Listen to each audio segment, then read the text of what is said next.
ऐसा ही नहीं है दीनों के दयाला, तुमने एक की नहीं अनेकों की बनाई है नाथ। जब लखा आपने दुख में थी द्रौपदी, चीर पर चीर छाया स्वभावी में, चीर पर चीर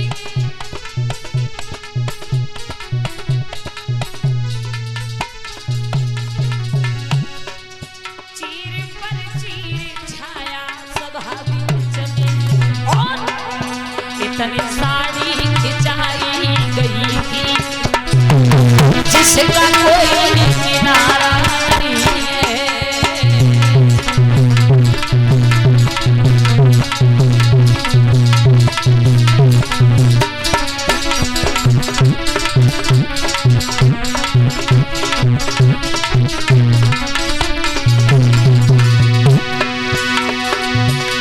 कर इतना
बोलिए भागवत महापुराण की, प्रेम से बोलिए सतगुरुदेव भगवान की। आदरणीय उपस्थित समस्त श्रोतावधो, जहाँ तक भी इस लड़ा जोड़कर निवेदन है, कथा अपने शुभ समय से प्रारंभ हो चुकी है। आप भी अपने गृह कार्य में विराम लगा करके भगवान की कथा में आइएगा।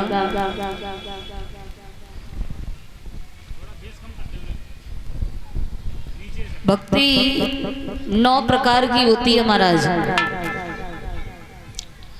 पूर्ण बिया भक्ति 9 प्रकार की होती है। हाँ। लेकिन यहाँ पर हम उस भक्ति की चर्चा करेंगे जिस भक्ति का हम आनंद ले रहे हैं। जिस भक्ति का हम और आप आनंद ले रहे हैं, ये कौन से प्रकार की भक्ति है? 9 प्रकार की भक्ति में से ये कौन से प्रकार की भक्ति है जिसका हम और आप आनंद ले रहे हो? ये दूसरी प्रकार की भक्ति है। मतलब भगवान की कथा सुनना ये दूसरी प्रकार की भक्ति है। अगर ये दूसरी प्रकार की भक्ति है तो पहली भक्ति क्या है बताया? प्रथम भक्ति संतन कर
प्रथम भक्ति संतन कर संगा। महाराज पहली भक्ति संतों की संगति करना, संतों की सेवा करना, वो पहली भक्ति। और हमारे पहली भक्ति भी हमारे तुम्हारे बीच में है, संतों का साथ भी है, भगवान का भजन भी है। इस कलयुग में भगवान का नाम मात्र से उद्धार होता है, नाम लेने से उद्धार होता है। तपस्या करने की कोई जरूरत नहीं है, बस थोड़ा समय निकालकर भगवान की कथा में। जिंदगी जब तक रहेगी तब तक काम से फुर्सत नहीं मिलती। कमाने को सब कुछ कमा कर इकट्ठा करके चले जाते हैं, लेकिन जो कमाता है वो उसे यूज नहीं कर पाता है महाराज। मकान दुकान बना के तैयार कर पाते हैं, तब तक कई लोग हमने ऐसे देखे संसार छोड़कर चले जाते हैं। संसार में कोई किसी का नहीं है, सब मतलब के रिश्ता नाता है, कोई किसी का नहीं है। इसलिए कभी लिखता है, सोचा करती हूँ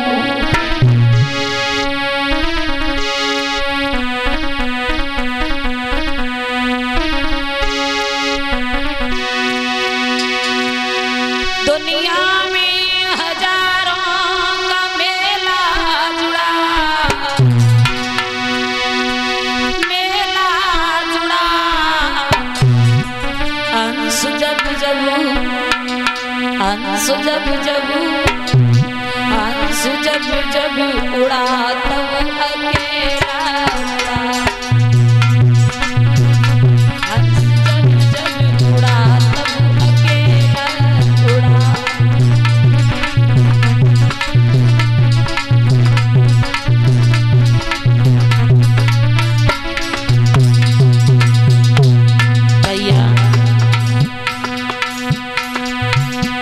दुनिया में कोई किसी का नहीं है। इंसान जन्म लेता है तब भी अकेला आता है, और जब जन्म होता है ना तब मुट्ठी फिर भी बंद होती है। बच्चे का जन्म होता है तो महाराज मुट्ठी बंद होती है, और जब संसार से जाता है इंसान तो खाली आ जाता है। कुछ साथ लेकर ना आए हो और न लेकर के जाओ। संसार में ये मेला है। दुनिया में हजारों का मेला जुड़ा, मेला जुड़ा। अंश जब जब, अंश जब जब, अंश जब जब उड़ा तब अकेला उड़ा। अंश जब जब उड़ा तब अकेला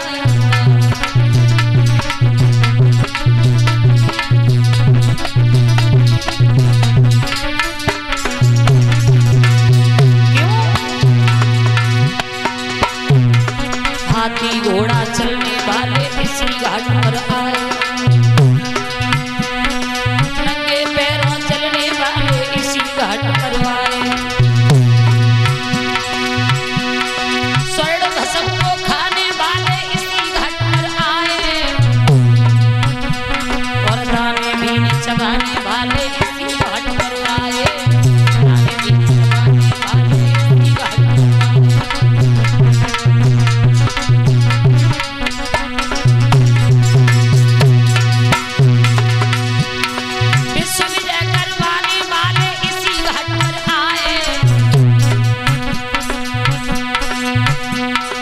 रण से पीठ दिखाने वाले इसी घाट पे आए, रण से पीठ दिखाने वाले इसी घाट पे आए।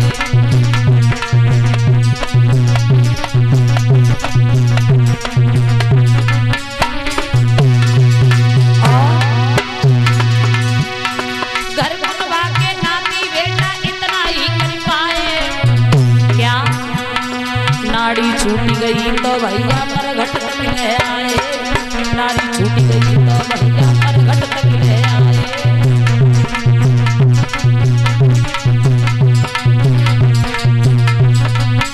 लेकिन सोच रही हूँ मरघट से, सोच रही हूँ घर से मरघट की कितनी थी दूरी, जिसको तय करने में वीरन उम्र लग गई पूरी, जिसको तय करने में।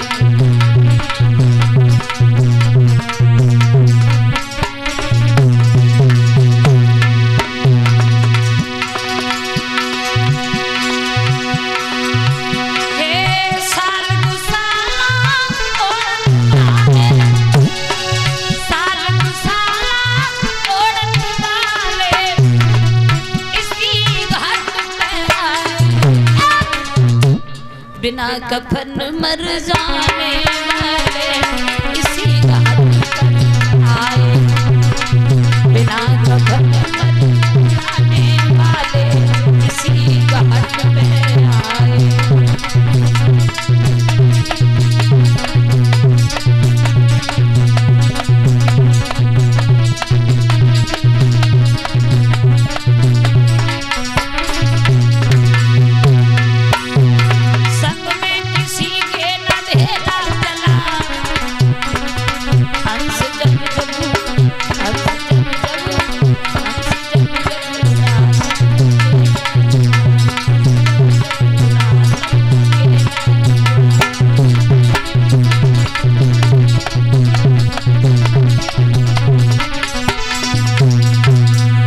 संसार झूठा है, कोई किसी का नहीं है।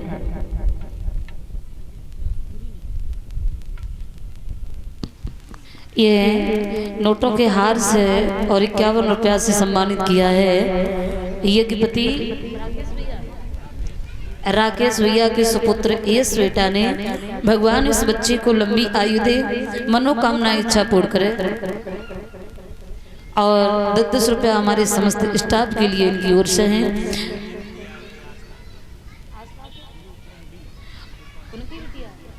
अच्छा, और 51 रुपया उनकी बेटी आस्था की ओर से हमारे पास में। भगवान दोनों बहन भाइयों को लंबी आयु दे, दौलत से भरपूर बनाए रखे, मनोकामना इच्छा पूर्ण करे। श्री सुखदेव जी महाराज परीक्षित को भागवत कथा श्रवण कराते हैं। जिस समय परीक्षित को श्राप लगा है कि जो मरा हुआ सर्प तुमने महात्मा के गले में डाला है, यही सर्प 7वें दिन जीवित होकर तुम्हें डसेगा। तो परीक्षित जी महाराज गंगा के किनारे बैठ गए जाकर, और गंगा के किनारे चतुर्विद्वानों द्वारा भगवान की कथाओं को श्रवण करने लगे। जब उन्हें पता चला कि 7वें दिन मर जाना है, तो सोचने लगे मरने से पहले कुछ भगवान का भजन कर लें, वही साथ जाता है। जिंदगी का कोई भरोसा नहीं है, ये जिंदगी तो चलती रहती है। परीक्षित ने विचार किया, जीवन तो भैया एक रेल है, कभी पैसेंजर कभी मेल है।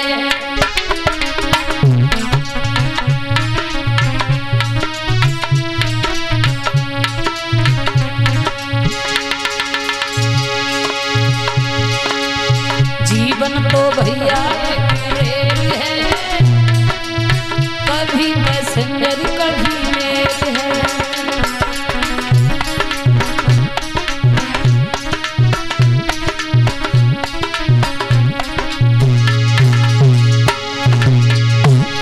जीवन क्या है? सुख दुख की पटरी पे ये चलती है, दुनिया से मंजिल तक पहुंचाती है।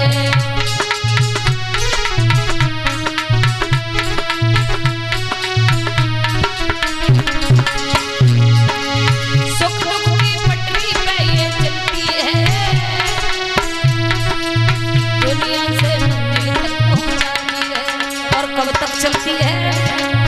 जब तक सांसों का इसमें तेल है, कभी पैसेंजर कभी मेल है। तो भैया एक रेल है, कभी पैसेंजर कभी मेल है।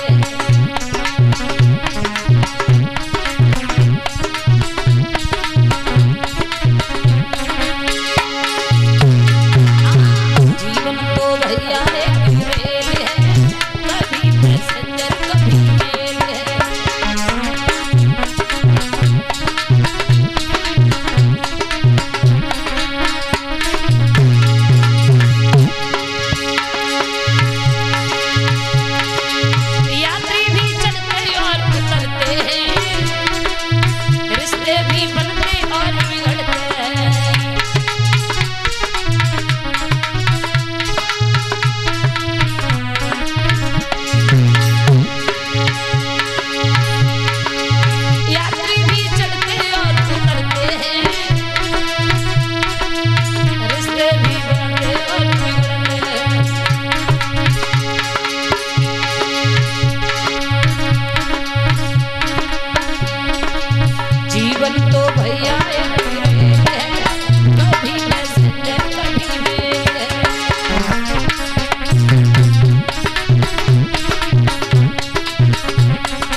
लगी है ऐसे ही चलती जाती है। परीक्षित जी महाराज गंगा के किनारे बैठ गए। व्यास जी के पुत्र सुखदेव जी महाराज से उनका मिलना हुआ है। सुखदेव जी से हाथ जोड़ करके कहा, महाराज हमें श्राप जो लगा है कि 7वें दिन तक्षक सर्प जीवित होकर डसेगा। कृपा करके हमें भगवान की उन कथाओं को सुनाओ जिन कथाओं को सुनकर मेरा मन तृप्त हो जाए, मेरा जीवन धन्य हो जाए।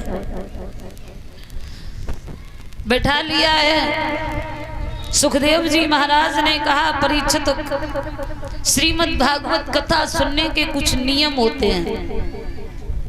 ये भागवत कथा बहुत पवित्र ग्रंथ है। परीक्षित जी महाराज, आजकल जगह जगह पर भागवत कथाएं होती हैं, लेकिन वो पहले वाला भाव नहीं रहा है। कई जगह हमने ऐसा देखा है कि लोग साल 6 महीना में अगर गांव में कोई कार्यक्रम न हो पाए तो गेहूं काट के निच्चू हो तो चंदा करके भागवत करवा लो। तो लोग से कहते रहे भैया बहुत दिन से कछु बहु ना है, सो करो मनोरंजन कर लो।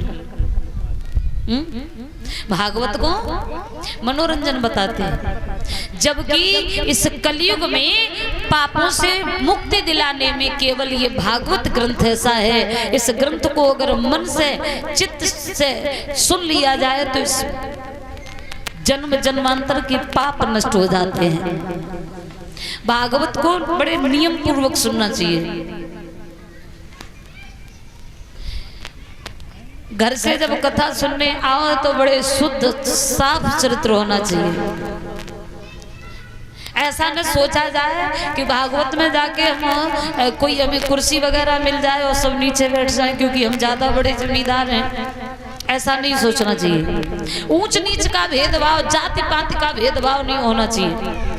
है? हम सब एक पिता की संतानें हैं, बेकार में भेदभाव करते हैं। तो ध्यान रखना, आज सुखदेव जी महाराज ने बड़े नियम बताए हैं। तो परीक्षित जी ने हाथ जोड़ करके प्रश्न किया है, महाराज कृपा करके आप हमें वो कथा सुनाओ कि छोटी सी उम्र में ध्रुव ने भगवान की प्राप्ति कैसे करी है।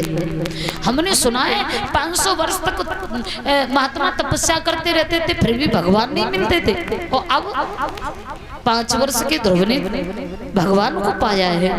जवाब दिया, बहुत सुंदर प्रश्न किया है।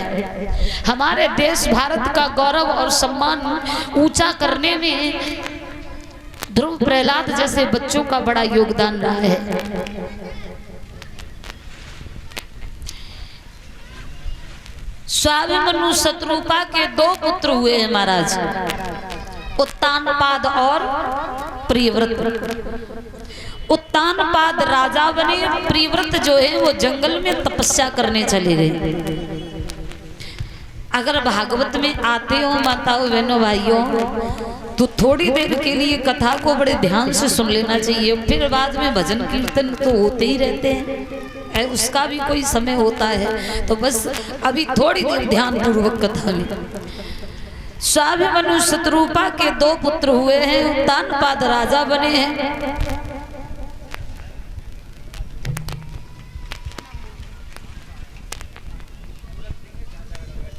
अच्छा, ये पूरन सिंह परीक्षित जी के चाचा के सुपुत्र हैं प्रशांत, उनकी ओर से नोटों के हार से सम्मानित किया है। भगवान सदा सुखी बनाए रखे।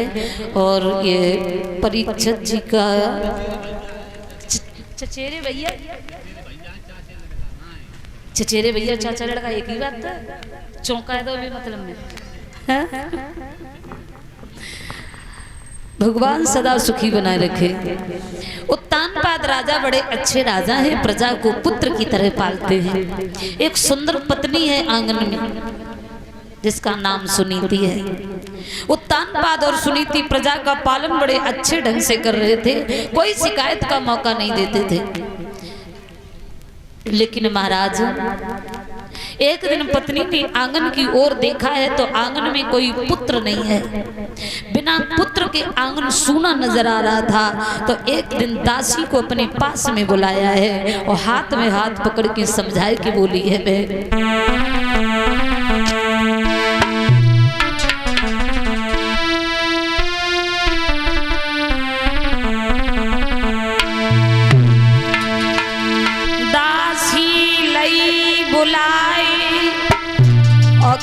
तुम्हारी समझ आई बहने मेरी प्यारी। हाथ में हाथ पकड़ा और बोली मेरे सैया को तेरी की घर में बहना लाई।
अरे तुम जल्दी राजा हो जाए घर महारानी रही दुल्हन।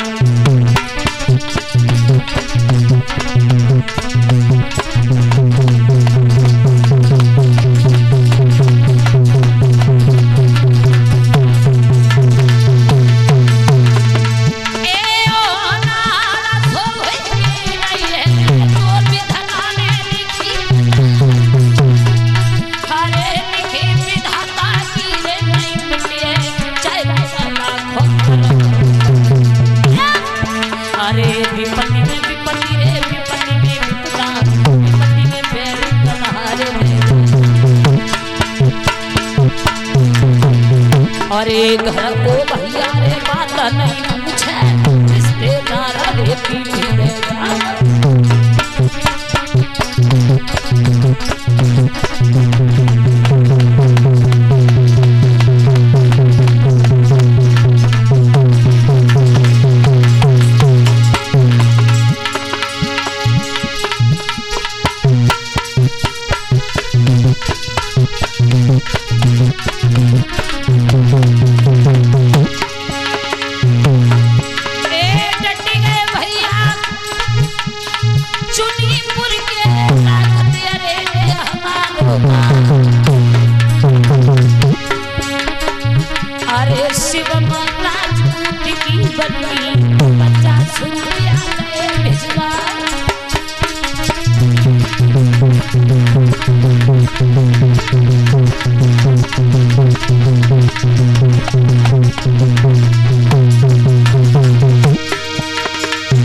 बोली गोविंद भगवान की।